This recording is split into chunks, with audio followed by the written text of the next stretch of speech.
बहू की वजह से सास ने छोड़ा घर। मनोज अपने आप को बहुत खुशकिस्मत मानता था क्योंकि उसको बहुत अच्छी पत्नी जो मिली थी। मनोज की पत्नी शीला और उसकी माँ में बहुत अच्छी बनती थी। दोनों माँ बेटी की तरह रहती थी। बहू अपनी सास से बिल्कुल बेटी जैसा ही बर्ताव करती थी। बेटी की तरह रूठ जाती थी और जिद करके अपनी बात मनवा लेती थी। मनोज इकलौता लड़का था।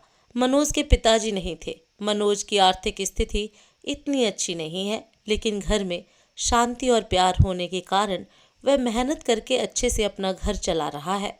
साथ ही माँ और पत्नी से इतना अच्छा सपोर्ट मिलने के कारण उसे बहुत मदद मिलती है। बहू और सास की इस जोड़ी की चर्चा अब मोहल्ले, रिश्तेदार में भी होने लगी है। इनकी मिसाल दी जाने लगी है।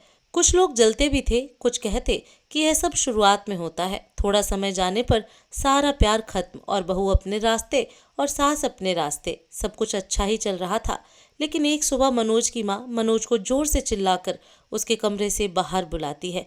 मनोज पूछता है, क्या हुआ माँ, क्यों चिल्ला रही हो? मनोज की माँ बोलती है कि तेरी पत्नी को समझा ले, अब बस बहुत हो गया। मैं इतने दिन चुप रही, लेकिन अब मुझसे नहीं होता।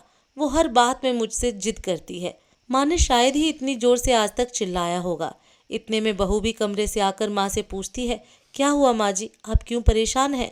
माँ कहती है, तू चुप कर, मुझे तुझसे बात नहीं करनी है। बहू कहती है, क्या हुआ, मुझसे कोई गलती हुई है क्या? माँ बोलती है कि तू अपना यह नाटक बंद कर और मुझे अब तेरे साथ नहीं रहना है। माँ कहती है, बेटा तू मुझे गांव छोड़ा। बेटा बोलता है, वहाँ कौन है और वहाँ क्या करोगी? माँ कहती है, वहाँ मेरा भाई है और अब मुझे बची हुई जिंदगी वहीं गुजारनी है। बहू बोलती है, माँ जी आप कैसी बातें कर रही हैं, इस उम्र में आप वहाँ क्या करेंगी और मामा जी के पास कितने दिनों तक रहेंगी? हमसे कुछ गलती हो गई है तो बताइए। माँ बोलती है, तू तो मुझसे बात मत कर, तेरी माँ मैं नहीं हूँ। तेरी माँ वो है जिसने तुझे जन्म दिया पर तुझे कुछ सिखा नहीं पाई। बहू को थोड़ा बुरा लगा। माँ जी आप क्या कुछ भी बोल रही हैं, आपकी तबीयत ठीक है? बेटा बोलता है, माँ तुम आराम करो, हम शाम को बात करेंगे। माँ एकदम जिद पर अड़ जाती है, मुझे अभी गांव छोड़कर आ, अब मुझे यहाँ नहीं रहना। मनोज और उसकी पत्नी को कुछ समझ नहीं आता, लेकिन माँ जिद पर अड़ी रहती है तो मनोज को उनकी बात माननी पड़ती है और उन्हें गांव छोड़कर आना पड़ता है। घर आकर फिर वो अपनी पत्नी से बात करता है और उससे पूछता है कि तुमने उन्हें कुछ कहा क्या जो माँ जी इतना बिगड़ गई? शीला बोलती है, इस उम्र में अक्सर यह होता है, चिड़चिड़ापन आ ही जाता है। हम 2 दिन बाद माँ जी को वापस ले आएंगे, आप चिंता मत करें। 2 दिन बाद फिर बेटा और बहू दोनों गांव जाते हैं। बहू को देखते ही माँ फिर से चिढ़ जाती हैं। कहती हैं, तेरी हिम्मत कैसे हुई मेरे सामने आने की? मैं मर जाऊं तब भी तू मेरे पास मत आना, मुझे हाथ मत लगाना। बहू को यह सुनकर जोर से रोना आ जाता है। वो रोते हुए कहती है कि आप यह क्या नाप शनाप बोले जा रही हैं? मैंने ऐसा क्या कर दिया जो आप इस तरह नाराज हैं? माँ जी वहाँ से उठकर कमरे में चली जाती हैं और दरवाज़ा अंदर से बंद कर लेती हैं। मामा जी भी उन्हें समझाते हैं, लेकिन वो नहीं मानती। बेटा और बहू वापस अपने घर आ जाते हैं। बहू अपने कमरे में बैठी रोती रहती है। मनोज भी कुछ समझ नहीं पाता है। माँ जी को गए अब 15 दिन हो गए। इतने दिन तक उनसे दूर ना बेटा रहा ना बहू। मनोज की पत्नी उन्हें फिर गांव जाने को कहती है और कहती है, जैसा मैं बोलूं वैसा वहां जाकर कहना।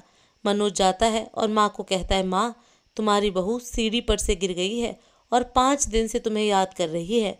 माँ एकदम से बोलती हैं, क्या 5 दिन, और तू अब बता रहा है? वो भी फटाफट तैयार होकर मनोज के साथ वापस आती हैं।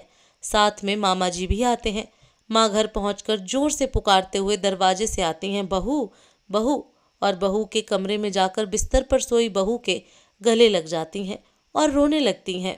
बहू भी माँ जी से मिलकर रोती है। फिर बहू कहती है, जब आप इतना प्यार करती हैं तो वहाँ क्यों बैठी हैं 15 दिन से? माँ जी कहती हैं, तुमने झूठ बोलकर मुझे बुलाया।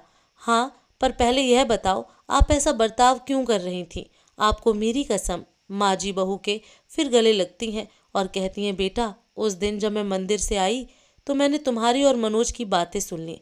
तुम बोल रही थी कि अभी हम संतान नहीं कर सकते क्योंकि उसकी ठीक से परवरिश नहीं कर पाएंगे। मैं तुम दोनों पर बोझ बन गई। मेरी वजह से तुम न जाने कितनी चीज़ों से समझौता कर रहे हो। इसलिए मैंने यह नाटक किया ताकि तुम दोनों यहाँ रहो और अपनी ज़िंदगी और अपने सपने और अपने बच्चे को इस दुनिया में ला सको। मैं अब कितने दिन रहूंगी। बहू और मनोज दोनों भी माँ जी की बातें सुनकर रोने लगे। बहू बोलती है, अगर आप दोबारा ऐसा करेंगी तो हम कभी अपनी संतान नहीं करेंगे। आप हम पर बोझ नहीं है। माँ जी, एक बात बताएं, क्या आपको हम बोझ लगते हैं? जब कोई माँ अपनी संतान को बोझ नहीं समझती तो फिर बेटे और बहू कैसे ऐसा सोच सकते हैं? और जो ऐसा सोचे वो अच्छा इंसान नहीं।